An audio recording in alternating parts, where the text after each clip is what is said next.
keep an Xbox spinning on that 42 screen, and I hold my title higher than my date for the evening. I'm like the nature boy Ricky.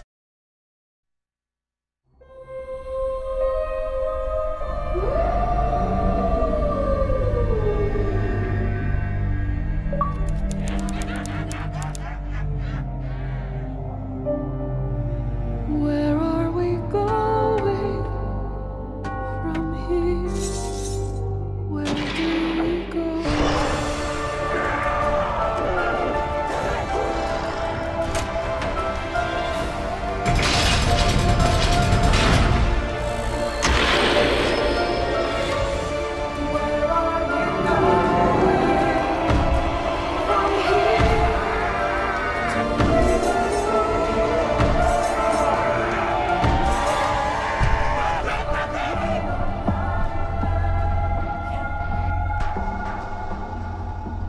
It was a challenge to try and capture something as iconic as Alcatraz.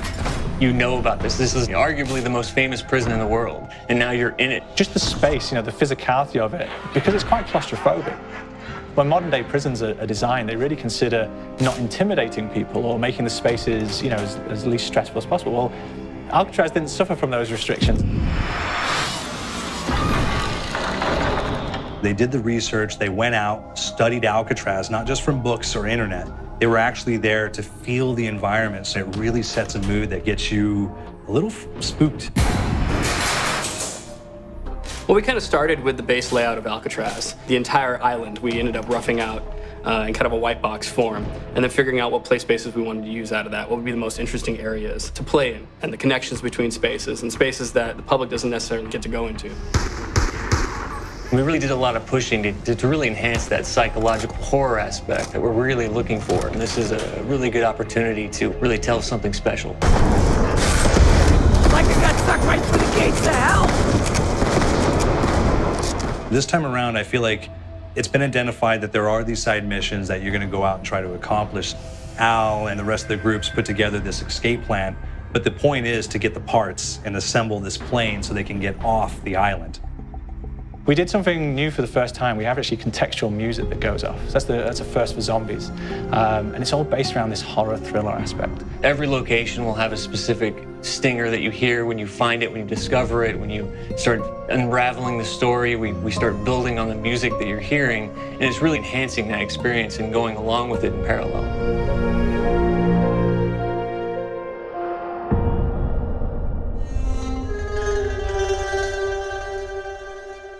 Because we wanted to embrace this kind of horror thriller element, we wanted character actors, guys who could really embody someone and then convey emotion. So that's why we went for guys like Ray Liotta, getting in that kind of guy, we wanted a frantic nature. So he plays a character called Billy Handsome, who's this kind of psychopath who would be employed by the mob to kill people in interesting ways.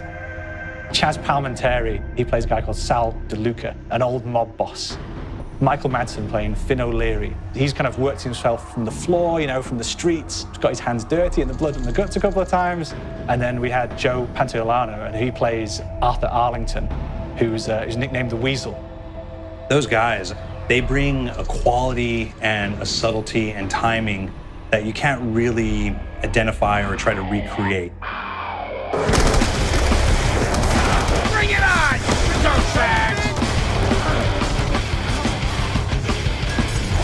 You start off in the afterlife mode, and that's just going to be what's going on. You're going to try to solve the mystery from the second you start. Afterlife, to me, brings a new element, like a new puzzle element. It forces me to think a little bit more or look for the clues or kind of think of zombies on a slightly deeper level. You see clues throughout the map that tell you, ooh, perhaps if I'm in the afterlife, I can interact with this object, or there's some puzzle going on here that I need to be in the afterlife. Back east, I whacked a dirty dentist with one of these. Took forever, too. Alcatraz has a Civil War kind of fort background before it turned into a penitentiary.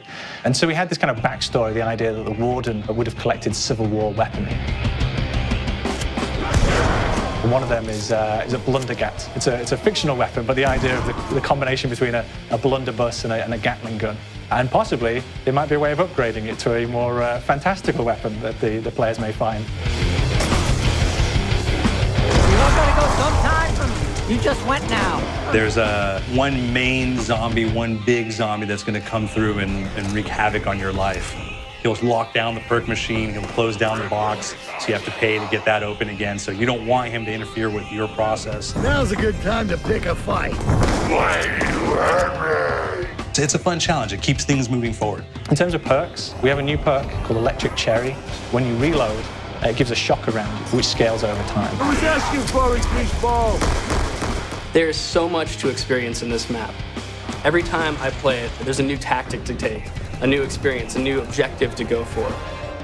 But there's also this layer of things that we aren't exactly exposing to the players right off the bat and will need to be discovered. Don't let me go. Is it the calling we hear? We've got the undead in there, we've got these historical elements, and these fantastic actors all seem to be with peace with each other in this kind of same world. So it's magical, and our team is incredibly excited by it. Is it the calling we hear? How do we know?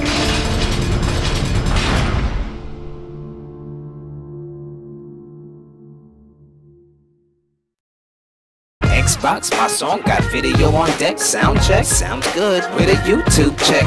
YouTube everything. Facebook famous, I'm the Twitter king.